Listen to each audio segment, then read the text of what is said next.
Good morning, everyone. This is Poonam here, your social science teacher from Vishya School, Una. Dear students, I hope you all are fine. Welcome to your new class, new session. Here you can see the list of books for ninth class. First is India and the Contemporary World, Part 1, that is History. Second is Contemporary India, Part 1, that is Geography. Third is Democratic Politics, Part 1, that is Civics. And fourth is Economics. Today we will revise some important topics from your previous classes. So as you have earlier studied about resources, we will start with resources. So resource is a very important topic. आप 9th में भी और 10th में भी इसके बारे में study करोगे.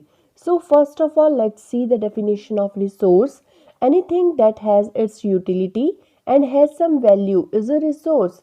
सो कोई भी ऐसी चीज़ जिसकी कोई यूटिलिटी है और जिसकी कुछ वैल्यू है उसको हम लोग रिसोर्स कहते हैं. So here what do you mean by utility? Utility means if something is of some use they have a utility. तो अगर हम किसी चीज़ को यूज़ करते हैं तो वो उसकी यूटिलिटी है.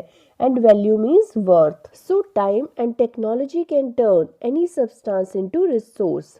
So today we will study about some natural resources, land, soil and water. Natural resources are very important for economic development, but its distribution is uneven. Uneven means equal नहीं है.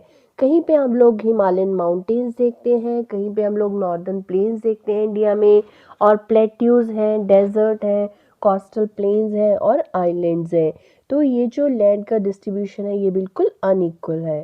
First of all we will discuss about land resource. Land is among the most important natural resources. तो बहुत important resource है ये. It covers only about 30% of the total area of the earth surface.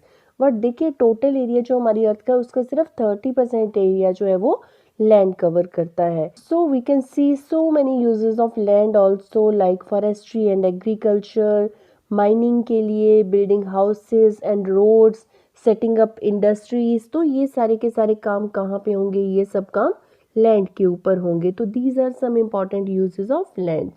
Next important resource है soil, the thin layer of grainy material covering the earth.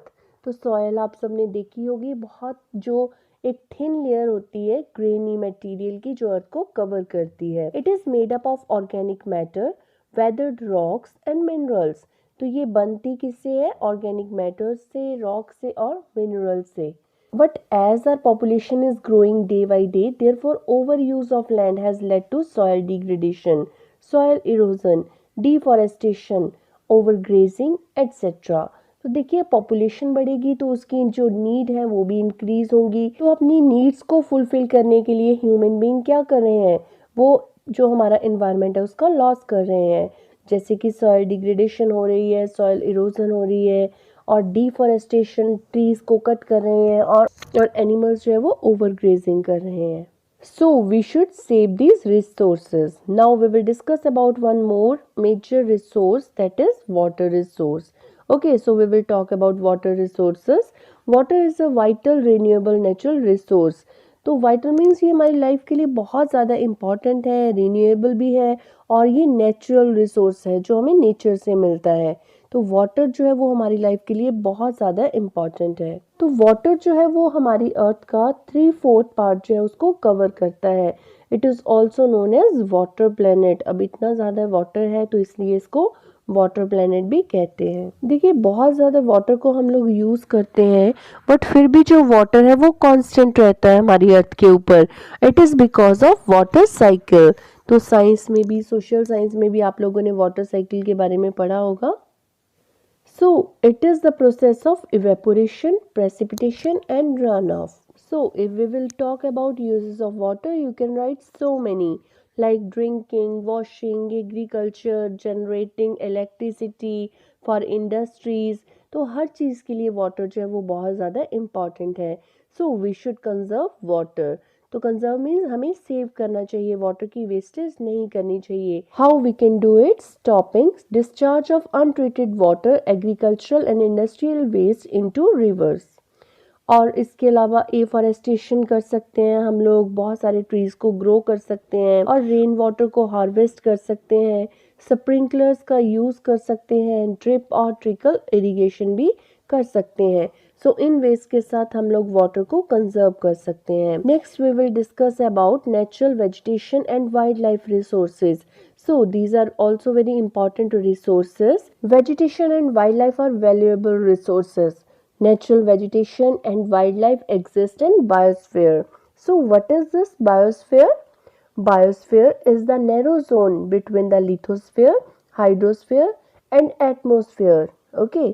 So biosphere जो है वो हमारे लिए बहुत ज़्यादा इम्पॉर्टेंट है. तो इन द बायोस्फीयर होता क्या है, इसमें living organisms are generally dependent on each other for their survival. This life supporting system is called as ecosystem. तो देखिए बायोस्फीयर में जो लिविंग ऑर्गेनिज्म है वो सब एक दूसरे के ऊपर इंटरडिपेंडेंट है.